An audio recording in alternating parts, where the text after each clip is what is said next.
चारपाइयों वाले कमरे में लगाना। हाँ, एक ले लो, बस एक ले लो इनमें से एक। उसमें भी चलानी है ना। उसमें नहीं चलानी यार, उसमें एनर्जी सेवर लगा हुआ ना, इनमें से एक ले लो। ये लो, हम्म? ये लो। इनमें से एक ले लो, कौन सी वाली लेनी है? दो लेनी है, दूसरी क्या करनी है? कमरों में जलानी है। कमरों में जलानी है तो एक कमरे में ठीक है ना बेटा। एक कमरा में नहीं ठीक, सारी कमरों में ठीक है।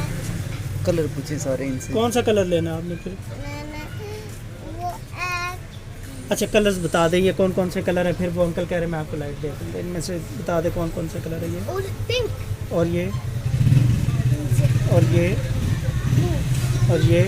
थोड़ा ऊंचा बोले। ऊँचा बोलो ना, ऊँचा बोलो। रेड, और ये कौन सा है? वाइट, दोबारा बताओ।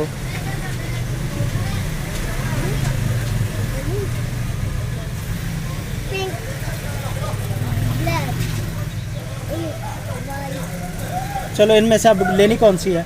एक उठानी है, अंकल कह रहे हैं बस एक लेनी है। सात वाले कमरों में भी तो यार बेटा एक हम एक कमरे में लगा लेंगे, दूसरे में नहीं लगाएं, वहाँ पे एनर्जी सेवर लगा हुआ ना। इधर देखो, इधर मेरे तरफ देखो। हाँ कौन सी वाली लेनी? वो मैंने जबल दोनों पकड़ लो। कितना दे दो ऊपर। पैसे निकाल के दें। ये अंकल कह रहे हैं वो इसमें से पैसे निकाल के दें। इसमें से पैसे हाँ ये मुझे पकड़ा दो, आप पैसे निकाल के दे दें।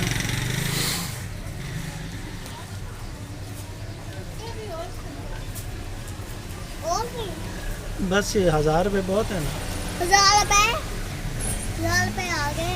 1000 रुपये आ गए। पर्स वापस मुझे दे दो। ये मैं बंद करूँ। चलो चलो। ये उधर ही रखो, ये अपनी 2 लाइटें पकड़ ले, चले जी।